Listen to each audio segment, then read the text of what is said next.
మీ business ఏదైనా మీ ఊర్లో promotion చేయాలంటే అది సుమన్ టీవీతోనే సాధ్యం. ఇప్పుడే సంప్రదించండి.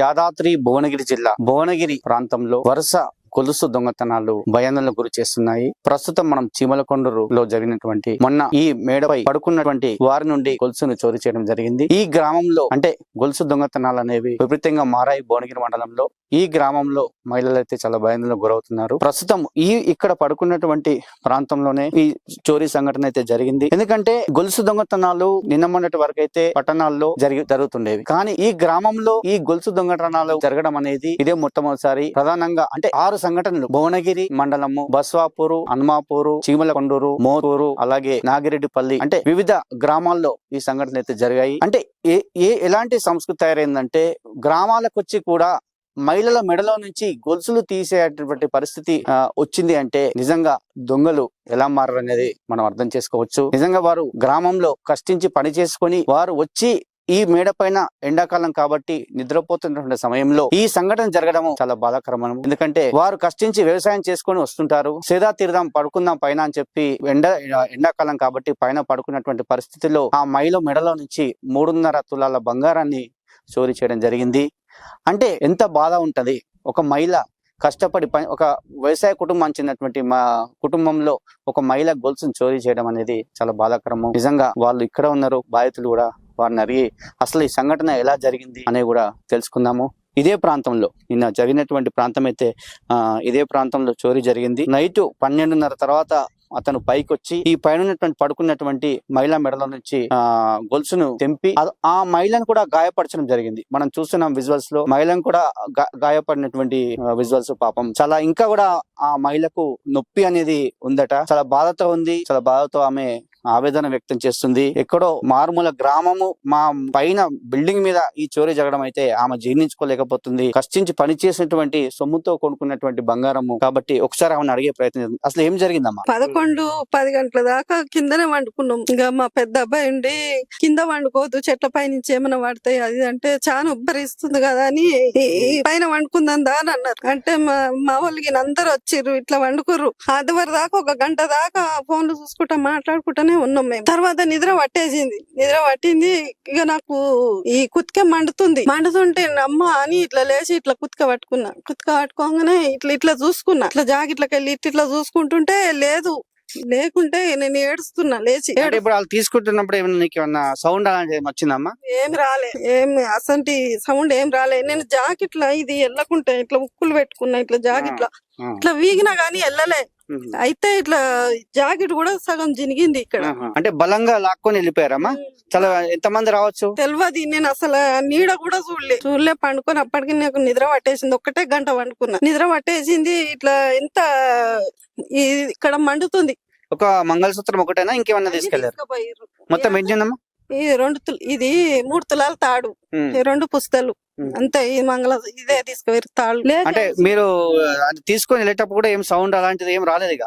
తర్వాత చూసారు మీరు? గేట్ ఇట్లా చిన్నగా ఇట్లా తీసినా గానీ సౌండ్ వస్తది. అసలు గేట్ సౌండ్ కూడా రాలే. మెట్ల పైన చిన్నగా ఇట్లా నడిచినా గానీ సౌండ్ వస్తది.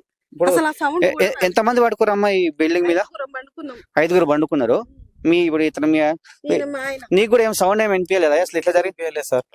2 గంటల టైంలో మా భార్య లేచి అమ్మా అని అన్నది. అనగానే ఏమైంది అని అన్నా. అన్నాక ఇట్లా అని అంటుంది. అరే ఏమైందని ఇట్లా వచ్చేవరకు చైన్ పోయిందా అనగానే అప్పుడే అలర్ట్ అయినాం. అలర్ట్ అయితే తను మన కిందికి ఉరికినాం. మా బాబు మేము మనందరం ఊరికినాము. ఊరికి చూసేవరకు ఎక్కడ ఏం లేదు. అంటే మీరు వాళ్ళు అంటే ఇక్కడ వచ్చేటప్పుడు గానీ వాళ్ళు తీసుకుపోయేటప్పుడు గానీ ఎలాంటి సౌండ్ రాలేదు, ఏది రాలేదు సార్. అంత బలంగా లాక్కున్నప్పుడు ఆమె కూడా ఏమనలేదు. ఆమెకి ఏమైందంటే ఏదో మా మీద విషవాయువు జల్లి అట్లా మేము మత్తులో ఉన్నాం. అప్పటికి మత్తులో ఉన్నాం కాబట్టి అసలు మాకు ఏం ఏర్పడలే. ఆ మత్తు దిగిపోయినాక ఏమి చిమ అని ఇట్లా మండగానే అమ్మో అని ఇట్లా చూసుకుంటే మత్తు అంటే ఏమైనా పౌడర్ లాంటిది ఏం చల్లిరన్నా? ఇట్లా ఏం చల్లిరో ఏం చేసారో మాకు ఏది 12 గంటల తర్వాతనే వాళ్ళు చేసి వచ్చిర్రు. 2 గంటలకు మాకు 2:05 నిమిషాలకు మాకు మేలుకొచ్చింది. అయితే ఒక విషయం అయితే అర్థం చేసుకోవాలి. ఏంటంటే వాళ్ళ యొక్క ప్రాబ్లం ఏం చెప్తున్నారంటే, వాళ్ళు దొంగలు అనే వాళ్ళు ఏదన్నా ఒక ఫోటో లాంటిది చల్లి మమ్మల్ని మత్తులోకి వెళ్ళాక మా పైన ఇవన్నీ తీసుకొని వెళ్ళారనే విషయం అయితే వాళ్ళు చెప్తున్నారు. అంటే ఎందుకంటే ఇలాంటి సౌండ్ అయితే రాలేదు, మాకైతే అంటే మొత్తం వాళ్ళ దొంగిలించిన తర్వాతనే మాకు మెలకువ వచ్చింది అంటే ఏదో మా ఫోటో లాంటిది ఏదో మత్తు పదార్థం అయితే చల్లినట్టయితే వాళ్ళు చెప్తున్నారు. అంటే బాబు ఇట్రా, మీరు పైన పడుకుంటారా మీరు కూడా? ఏది అట్లా అసలు మీకు సౌండ్ అలాంటిది ఏం అసలు ఏమి సౌండ్ ఏం రాలేదు సార్. ఫస్ట్ మా మమ్మీ అరిచింది, అరిస్తే కలవరిస్తుందేమో అనుకుని మేము అందరం సడన్ లో లేచినాం. ఇక అప్పుడు కూడా ఏమైందో తెలియకుంటే ఇక మా డాడీ కూడా చూసిండు చైన్ చూసి ఇక మా డాడీ దొంగ అంటే ఇక అప్పుడు మాకు దొంగ వచ్చిందని అర్థమైంది. అప్పుడు ఇక నేను కిందికి ఉరికేసిన. ఇక అప్పుడు కూడా కింద సౌండ్ రాలే, గేట్ సౌండ్ రాలే, ఏం సౌండ్ రాలే.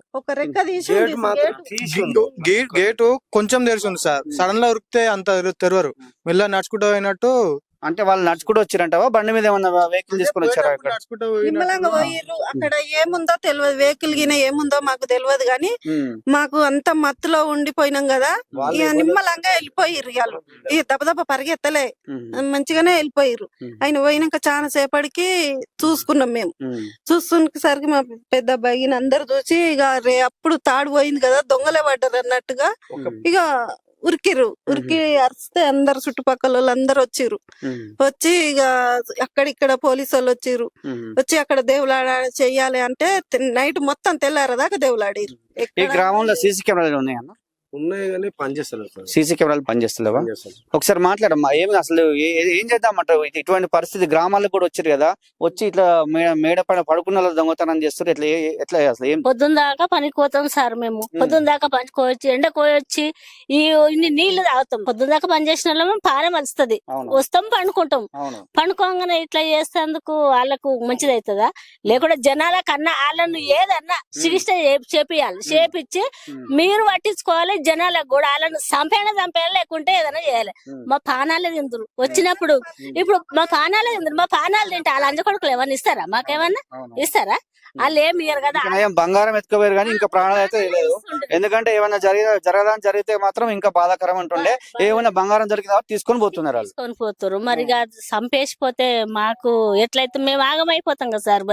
మరి వాళ్ళకు కూడా ఏదన్నా ప్రజలలో చెప్పి వాళ్ళని ఏదన్నా చేపియాలి, చేపించి చంపాలి. వాళ్ళని కూడా వీళ్ళని ఎట్లా చేస్తారు, వాళ్ళని కూడా అట్లా చంపాలి. మీరు పట్టించుకోవాలి అవన్నీ. మీతోనే మీరు చేసేది మీరు చేయరు. మాకు కూడా వాళ్ళకు కూడా ఒక 10 మందికి చెప్పించితే వాళ్ళని ఏదన్నా చేస్తారు, అట్లా చేస్తారు సార్. మరి అయితే నిజంగా బాధాకరమైనటువంటి సంఘటన. ఎందుకంటే బంగారం దొరికింది కాబట్టి తీసుకొని వెళ్ళారు. బంగారం తీసుకొని వెళ్ళేటప్పుడు వీళ్ళు గనక లేచినట్లయితే ఏం జరుగుతుండే? దొంగలు ఎంతటి అఘాయిత్యానికి అయితే పాల్పడేటువంటి అవకాశం అయితే ఉంటుండేది. ఎందుకంటే వాళ్ళకు బంగారం పోయిన భయం ఒకటి, ఎప్పుడు ఏమి జరుగుతుంది అనే ఒక భయం కూడా నెలకొన్నది. ఎందుకంటే వారి ఇక్కడ ఊరు కూడా కొంచెం చివరనే ఉన్నది, ఇప్పుడు ఏం జరుగుతుందన్న భయం కూడా నెలకొంది. నిజంగా వాళ్ళు ఆ సంఘటన ఊహించుకోలేకపోతున్నారు. కాబట్టి పోలీసు వ్యవస్థ నిజంగా అంటే పోలీసు వారు ఇకనైనా ఇలాంటి సంఘటనలు జరగకుండా, మరి గ్రామంలో సీసీ కెమెరాలు ఉన్నప్పటికీ అవి పనిచేస్తలేవట, మరి వాటి మీద కూడా కొంచెం శ్రద్ధ పెట్టి ఇక్కడ గ్రామస్తులు కూడా కొంచెము ఇంకా కూడా అవేర్నెస్ కార్యక్రమాలు అనేవి కూడా చేపట్టాలి. పట్టణాలు ఉన్నటువంటి సంస్కృతి గ్రామాలకు వచ్చి ఇలాంటి సంఘటనలు జరగడం అయితే చాలా బాధాకరమైనటువంటి విషయము. కాబట్టి ఈ మహిళ మెడలో చోరే కాకుండా ఇంకా వేరే సంఘటనలు అయితే జరగకుండా చూడాల్సిన బాధ్యత అయితే పోలీస్ వ్యవస్థ పైన ఉంది, గ్రామస్తుల పైన ఉంది, పెద్దల పైన ఉంది. కాబట్టి ఇలాంటి సంఘటనలు జరగకుండా చూడాలని చెప్పి కోరుకుంటున్నాం.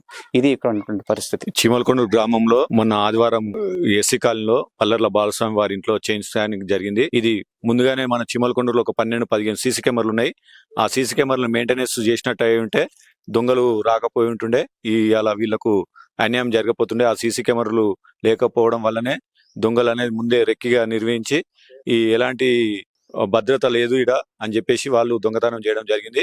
ఇప్పటికైనా దీన్ని గ్రహించి మన ఉన్నత అధికారులు గాని, పోలీసులు గాని, గ్రామ వాళ్ళు గాని ఆ సీసీ కెమెరాలు ఏర్పాటు చేసి దొంగల బారి నుండి ప్రజలకు రక్షణ కల్పించవలసిందిగా కోరుచున్నాము.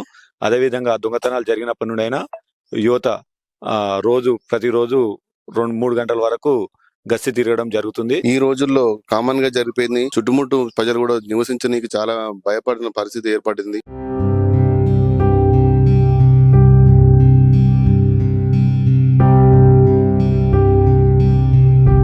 యాదాద్రి భువనగిరి జిల్లాలో వరుస గొలుసు దొంగతనాలు జరుగుతున్నాయి. ఈ వరుస గొలుసు దొంగతనాల పట్ల భువనగిరి చెందినటువంటి భువనగిరి మండల ప్రజలైతే భయాందోళనకు గురవుతున్నారు. నిన్న జరిగినటువంటి చీమలకొండూరు, హనుమాపూర్, బస్వాపూర్, మోటకొండూరు, మోత్కూరు, అలాగే నాగిరెడ్డిపల్లి ఈ గ్రామాల్లో మాత్రం చాలా భయాందోళనకు గురవుతున్నారు ప్రజలు. ఈ కేసుల పైన మనతో మాట్లాడడానికి ఎస్ఐ గారు మనతో ఉన్నారు, సంతోష్ గారు. సార్ని అడిగి మరిన్ని వివరాలు తెలుసుకుందాం. సార్, ఈ గొలుసు దొంగతనాలు అసలు ఇంత అంటే భువనగిరి మండలంలో ప్రజలంతా భయాందోళనకు గురవుతుంది సార్. అసలు ఈ పరిస్థితి ఎందుకు వచ్చింది సార్? ఓకే, ముందుగా మీ సుమన్ టీవీ వాళ్ళకి నేను కోరుకున్నది ఏంటంటే, కొంచెం ఈ సమ్మర్ టైంలో జనరల్గా ఈ వ్యవసాయం చేసుకునే ప్రజలు కానివ్వండి, జనరల్గా ఆరు బయట పండుకోవడం అనేది కొంచెం అలవాటు ఉంటుంది. అట్లనే కొంతమంది ఇళ్లలో పండుకుంటున్నారు, లోపల గొల్లెం పెట్టుకోవట్లేదు. అయితే ఇప్పుడు ఈ సమ్మర్లో జరిగే స్నాచింగ్స్ మా పోలీస్ పరిభాషలో స్లీపింగ్ స్నాచింగ్స్ అంటారు. అంటే వీళ్ళ మోడస్ ఆపరండి ఏముంటుందంటే, పండుకున్న వాళ్ళ మెడల నుంచి మాత్రమే వాళ్ళు చైన్ దొంగతనం చేస్తారు. మీరు చెప్పినట్టు మా మండలంలో ఇంతవరకు స్లీపింగ్ స్నాచింగ్స్ 2 అయ్యాయి, నార్మల్ స్నాచింగ్స్ 3 అయ్యాయి. ఈ నార్మల్ స్నాచింగ్స్ 3లో ఆల్రెడీ ఇద్దరిని పట్టుకోవడం జరిగింది, అరెస్ట్ చేయడం జరిగింది. ఈ స్లీపింగ్ స్నాచింగ్స్ 2 పెండింగ్ లో ఉంది. ఒకటి నాగిరెడ్డిపల్లి, 2 చీమలకొండూరు. నాగిరెడ్డిపల్లి వరకు వచ్చేసరికి వాళ్ళ ఇల్లు అవుట్స్కట్స్ లో ఉంటుంది కంప్లీట్ గా, ఎంబావి అని చెప్పి. అసలు జస్ట్ ఒక ఊరు నుంచి ఒక 500 మీటర్ల దూరంలో ఓన్లీ 2-3 హౌసెస్ మాత్రమే ఉంటాయి. అక్కడ సీసీ కెమెరాస్ కూడా లేకపోవడం వల్ల మాకు కొంచెం ఇన్వెస్టిగేషన్ లో డిఫికల్ట్ ఉంది. అయినప్పటికీ మేము అధిగమించే ప్రయత్నం చేస్తున్నాం. సార్, మీరు పట్టుకున్నటువంటి దొంగలు అంతర్రాష్ట్ర దొంగలా లేదంటే రాష్ట్రానికి చెందినట్టు? మేము 2 దొంగలను పట్టుకున్నాం సార్. అందులో ఒక అఫెండర్ న్యూ అఫెండర్, వాడిని అరెస్ట్ చేసాం, still he is in jail. ఇంకొక అఫెండర్ ఓల్డ్ అఫెండర్, అంటే గతంలో ఆయన ఒక ట్రాక్టర్ ట్రాలీ దొంగతనం చేసిన నేర చరిత్ర కూడా ఉంది, వాడిని పట్టుకున్నాం. 2 కూడా జైల్లో ఉన్నారు సార్. వేరేజ్ ఆ దొంగతనాలకి ఈ స్లీపింగ్ స్నాచింగ్స్ కి కొంత డిఫరెన్స్ ఉంది. మా జిల్లా పరిధిలో మోత్కూర్లో ఒక స్నాచింగ్ అయింది, అది స్లీపింగ్ స్నాచింగే, అంటే పండుకున్న వాళ్ళ మెడ నుంచి చైన్ తీయడం. అట్లనే మా దగ్గర భువనగిరి రూరల్ లిమిట్స్కి వచ్చేసరికి 2 అయినాయి. మన మోటకొండూరులో నిన్న ఒకటి అయింది. ఈ 4కి సంబంధించి మా డీసీపీ రాజేష్ చంద్ర సార్ ఆధ్వర్యంలో టీములు కూడా ఫామ్ చేయడం జరిగింది. ఆ టీమ్స్ ప్రెజెంట్ పనిచేస్తున్నాయి. కాబట్టి ఇది కేసెస్ ఇన్వెస్టిగేషన్ లో ఉన్నాయి కాబట్టి మేము మీకు కేసు ఇన్వెస్టిగేషన్ కి సంబంధించిన పర్టికులర్స్ ఇప్పుడు తెలియజేయలేము. కొంచెం నేరస్తులను పట్టుకున్నాక మా పై ఆఫీసర్సే దానికి సంబంధించిన ప్రెస్ మీట్ పెట్టడం జరుగుతుంది. సార్, ఇప్పుడు వివిధ గ్రామాల్లో సీసీ కెమెరాల ఏర్పాట్లు ఉన్నాయా? సీసీ కెమెరాల ఏర్పాటు కోసము మీ పోలీస్ వ్యవస్థ ఏ విధంగా ప్రోత్సహిస్తుంది ప్రజల్ని? సార్, ప్రతి గ్రామంలో కూడా సీసీ కెమెరాస్ ఉన్నాయి. అయితే సీసీ కెమెరాస్ వరకు వచ్చేసరికి ఏమైతుందంటే, పబ్లిక్ అందరూ కూడా వాళ్ళ కంట్రిబ్యూషన్ తో కెమెరాలు పెట్టుకుంటున్నారు. పెట్టుకోవడం వరకు బాగానే ఉంది. బట్ మెయింటెనెన్స్ విషయంలో మాత్రం సరైన పర్యవేక్షణ లేకపోవడం వల్ల సమ్ వైర్ కట్ అయినా ఇంకేదైనా కట్ అయినా ప్రాబ్లం అవుతుంది. ఈ ప్రాబ్లం అధిగమించడానికి మా సిపి సార్ ఏం చేశారంటే, ప్రతి మండలానికి ఐటీ కోర్ నుంచి ఒక కానిస్టేబుల్ ఇవ్వడం జరిగింది. సో ఆ కానిస్టేబుల్ చేయాల్సిన పని ఏంటంటే, ఆ మండలంలో ఏదైతే పబ్లిక్ కంట్రిబ్యూషన్ తో గానీ, లేదంటే ఏదైనా సిఎస్ఆర్ ఫండ్స్ తో గానీ, లేదంటే మా పోలీస్ ఫండ్స్ తో గానీ, లేదా గవర్నమెంట్ ఇచ్చిన ఎమ్మెల్యే ఎంపీ ఫండ్స్ తో గానీ, వాట్ ఎవర్ ఇట్ మేబీ, ఏ ఫండ్స్ తో పెట్టిన కెమెరాస్ అయినా అవి పనిచేస్తున్నాయా పనిచేయట్లేదా, ఆ constable he suppose to be look after the cameras whether they are working or not. ఆ ఒకవేళ వర్కింగ్ ఫంక్షన్ లో లేకపోతే అది కన్సర్న్ గ్రామ పంచాయతీ ఫండ్స్ నుంచి కానీ, లేకపోతే మా పోలీస్ ఫండ్స్ నుంచి కానీ, లేదంటే ఆ సిఎస్ఆర్ ఫండ్స్ నుంచి కానీ ఫండ్స్ ని గ్యాదర్ చేసి వాటిని పని చేయించే రెస్పాన్సిబిలిటీ ఆయనకు ఉంది. కాబట్టి ఇప్పుడు ఆ ప్రాబ్లం అంటూ ఏమీ లేదు. కొన్ని విలేజెస్ లో కెమెరాస్ లేవు. ఆ కెమెరాస్ గురించి ఇన్స్టాల్ చేయడానికి పబ్లిక్ లో మేము మోటివేట్ చేస్తున్నాం. రీసెంట్ గా మా డీసీపీ సార్ ఇన్స్ట్రక్షన్స్ ప్రకారం all temples and masks and some churches ఏవైతే ప్రార్థనా స్థలాలు ఉన్నాయో, ప్రార్థనా స్థలాలు కూడా కెమెరాస్ పెట్టుకోమని వాళ్ళకి సెక్యూరిటీ యాక్ట్ కింద నోటీస్ కూడా ఇవ్వడం జరిగింది. ఆ నోటీసుకు స్పందించి కొంతమంది పెట్టుకుంటున్నారు, కొంతమందికి ఎకనామికల్ ప్రాబ్లమ్స్ ఉండి పెట్టుకోకుండా ఉన్నారు. వాళ్ళని కూడా మేము మోటివేట్ చేస్తున్నాం సార్. వరుస దొంగతనాలు జరుగుతున్నాయి. ప్రజలైతే, మహిళలైతే భయాందోళనకు గురవుతున్నారు. ఎందుకంటే రాత్రి పడుకున్నటువంటి పరిస్థితి అయితే నెలకొనలేదు. మరి వీటిపైన అంటే ఇంకా పోలీస్ వ్యవస్థ ఇంకేమన్నా గ్రామాల్లో పోలీసు సిబ్బంది నియమించే అవకాశం ఉందా? ఏ విధంగా పనిచేస్తుంది సార్? ఫస్ట్ మా పోలీస్ వ్యవస్థ యొక్క ప్రథమ మోటో ప్రజల్లో ఉండే అభద్రతా భావం తొలగించాలి సార్. మీరు చెప్పింది కరెక్టే. మేము ఏం చేసామంటే, ప్రతి విలేజ్ లెవెల్లో విలేజ్ సెక్యూరిటీ గ్రూప్స్ కూడా ఫామ్ చేయడం జరిగింది. మండల్ లెవెల్లో మండల్ సెక్యూరిటీ గ్రూప్స్ కూడా ఫామ్ చేయడం జరిగింది. మా పోలీస్ తో పాటు కొంతమంది విలేజెస్ నుంచి యువత స్వచ్ఛందంగా వచ్చి వాళ్ళు నైట్ పూట తిరుగుతున్నారు. అట్లనే ప్రతి ఊర్లో కూడా ఈ దొంగతనాల నివారణకి prevention is better than cure. దొంగతనం అయిన తర్వాత దొంగను పట్టుకొని ఆ విషయంలో కన్నా దొంగతనం కాకుండా చేసే విధానంలో కొంచెం ముందుకు పోవాలని చెప్పి మా పై ఆఫీసర్స్ ఉత్తర్వుల మేరకు మేము ఏం చేస్తున్నామంటే ప్రతి విలేజ్ లో కూడా మోటివేషన్ ప్రోగ్రామ్, ఫర్ ఎగ్జాంపుల్ డప్పు దండోరా వేపేయడం, విలేజ్ లో ఏమైనా అనౌన్స్మెంట్ సిస్టమ్ ఉంటే అనౌన్స్మెంట్ సిస్టమ్ వేపేయడం, విలేజ్ లో ఉండే వాట్సాప్ గ్రూపుల్లో దొంగతనం ఎట్లా నివారించాలో కొన్ని ఇన్స్ట్రక్షన్స్ చెప్పడం, విలేజ్ లో ఉండే అవుట్స్కట్స్ హౌసెస్ కి మేము పర్సనల్ గా పోయి ప్రతిరోజు నైట్ మేము పర్సనల్ గా పోయి లోపల గొల్లెం పెట్టుకొని పండుకోవాలి, ఆరు బయట నిద్రిస్తే మాత్రం తప్పకుండా విలువైన ఆభరణాలు మెడలో ఉంచుకోకూడదు, ఇట్లాంటి ఇన్స్ట్రక్షన్స్ ఇవ్వడం జరుగుతుంది. ఈ అవుట్స్కట్స్ లో ఉన్న విలేజెస్ కి మాత్రం మేము సీసీ కెమెరాలు కూడా పెట్టుకోమని సజెషన్ చేయడం జరుగుతుంది సార్. భువనగిరి పరిధిలో భువనగిరి మండలంలో జరిగినటువంటి సంఘటనలు అయితే భయాందోళనకు గురి చేసిన విషయం వాస్తవమే. కానీ మా పోలీస్ వ్యవస్థ మాత్రం పకడ్బందీగా పనిచేస్తుంది. ఎక్కడ కూడా ఎలాంటి లోపాలు లేకుండా గ్రామాన